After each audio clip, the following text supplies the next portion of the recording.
Il Carroccio punta il dito sul peso della burocrazia, che rischia di essere un autentico freno per lo sviluppo dell'economia.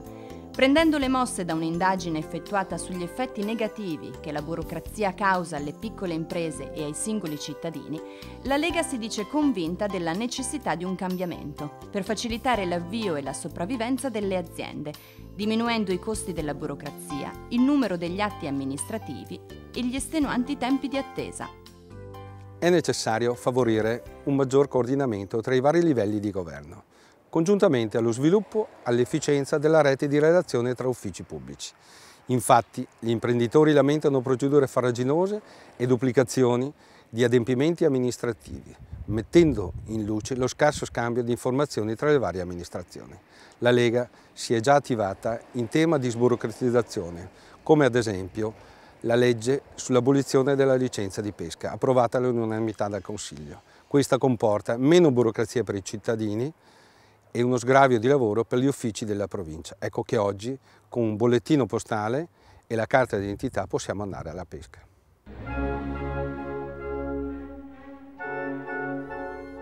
La Regione del Veneto ha portato avanti numerose azioni volte a garantire la tutela e la conservazione del proprio patrimonio ambientale, storico e artistico.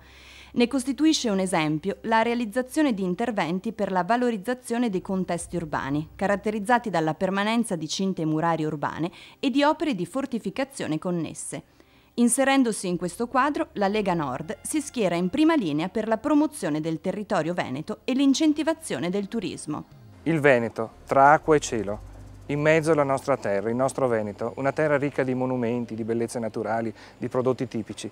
È su questo che dobbiamo puntare, rilanciare le nostre città murate, i nostri fiumi, il nostro territorio, per rilanciare il turismo, per rilanciare la nostra agricoltura, per rilanciare l'economia del Veneto.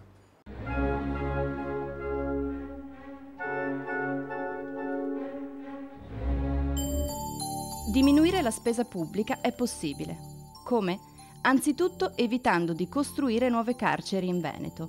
I detenuti delle nostre carceri per la maggior parte sono di provenienza extracomunitaria, pertanto, secondo la Lega Nord, essi devono essere rimpatriati nei loro paesi d'origine tramite accordi internazionali. Un altro metodo efficace volto a diminuire la spesa pubblica è quello di gestire l'INPS a livello regionale. A detta del Carroccio, se il federalismo costituisce un essenziale primo passo verso un utilizzo più oculato delle risorse del territorio, il fine ultimo per il Veneto deve essere l'autonomia.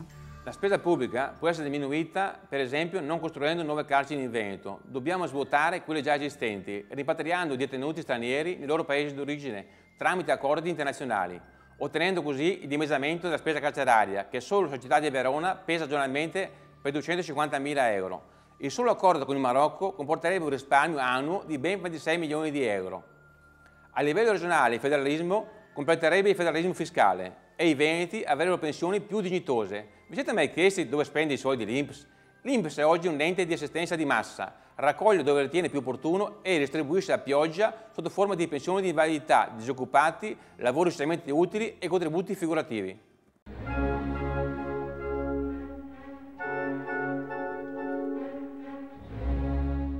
Sentirsi sicuri tra le mura domestiche, tra le vie della propria città, all'uscita degli uffici pubblici e degli istituti di credito, è una delle condizioni essenziali per la tranquillità e il benessere di tutti i cittadini. La Lega Nord, da sempre vigile in tema di sicurezza, ha presentato un progetto di legge a favore delle fasce sociali più deboli, per la creazione di un fondo regionale destinato agli anziani vittime di furti, scippi per le strade, rapine e truffe in casa. A farsi carico della prevista assicurazione saranno i comuni, che potranno attivare iniziative per la protezione degli anziani. Gli anziani che sono vittime di episodi criminosi vanno concretamente aiutati. È per questo che abbiamo proposto l'istituzione di un fondo regionale per risarcire fino a un massimo di 600 euro gli anziani oltre i 70 anni che sono vittime di furti, rapine o truffe. Abbiamo proposto inoltre il rimborso dei danni per le riparazioni alle abitazioni nel caso appunto di furti o rapine. Spesso poi gli anziani sono vittime anche di pestaggi o di malmenamenti durante gli episodi stessi. In questo caso prevediamo il rimborso delle spese mediche per i danni fisici subiti.